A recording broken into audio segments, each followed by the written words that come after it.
आज हम आपको रेडिकल फेमिनिस्ट बनाएंगे। सबसे पहली चीज समझने की ये है, क्योंकि फेमिनिज्म एक सोशल साइंस का कॉन्सेप्ट है, इसलिए इसके अंदर कोई सिंगल डेफिनेशन नहीं होती। कोई भी ऐसी बुक, कोई भी ऐसा लिटरेचर, कोई भी ऐसा ऑथर, कोई भी ऐसी मूवमेंट अगर ये एडवोकेट करती है कि जेंडर के बेस पर डिस्क्रिमिनेशन नहीं होना चाहिए, यानी कि जेंडर जस्टिस की बात करती है, उसे हम फेमिनिज्म के अंडर कंसिडर करते हैं। क्योंकि ये एक ब्रॉड कॉन्सेप्ट है, तो इसके अंदर आपको बहुत सारे ब्रांचेस देखने के लिए मिलेंगे। हम लोग उसमें से दो ही प्रोमिनेंट ब्रांचेस के बारे में बात करेंगे, जिसमें से एक है लिबरल फेमिनिज्म और दूसरा है रेडिकल फेमिनिज्म। नाउ ये दोनों ही क्लेम करते हैं कि हम ऐसी सोसाइटी बनाना चाहते हैं जिसमें सारे जेंडर्स को इक्वली ट्रीट किया जाएगा, कोई भी डिस्क्रिमिनेशन जेंडर के बेस पे नहीं होगा। पर इनके बीच में डिसएग्रीमेंट एक बड़ी बात का है कि हम इस चीज को अचीव करेंगे कैसे। रेडिकल फेमिनिज्म का आइडिया ये है कि जितना भी जेंडर बेस पे डिस्क्रिमिनेशन या इनइक्वालिटी एग्जिस्ट करती है, उसके कोर में पेट्रियार्की है। रेडिकल फेमिनिज्म का ये कहना है कि जेंडर बेस्ड डिस्क्रिमिनेशन एग्जिस्ट करता है सोसाइटी के कल्चर की वजह से, सोसाइटी के वैल्यूज की वजह से, उसमें बने हुए इंस्टीट्यूशंस की वजह से, और वो सिस्टमैटिक वायलेंस के ऊपर अच्छा खासा फोकस करते हैं। अगर आप किसी रेडिकल फेमिनिस्ट को ये पूछेंगे कि आपका जेंडर इनइक्वालिटी ठीक करने के लिए क्या प्लान है,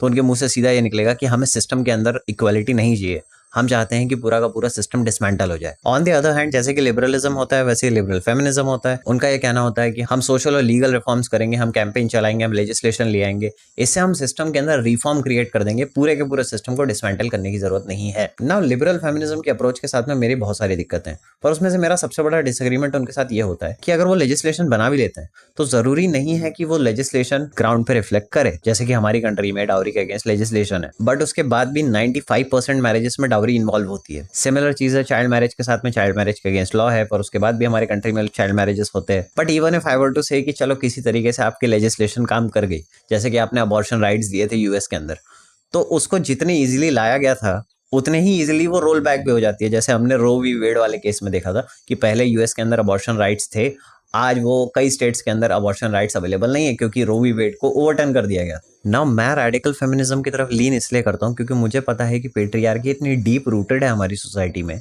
कि अगर आप उसमें ऊपर से कोई रिफॉर्म करेंगे तो फिर उसके अंदर कोई भी सिग्निफिकेंट चेंज नहीं आएगा। अगर हमें चीजें ठीक करनी है तो हमें पूरे के पूरे सिस्टम को डिसमेंटल करने की जरूरत है।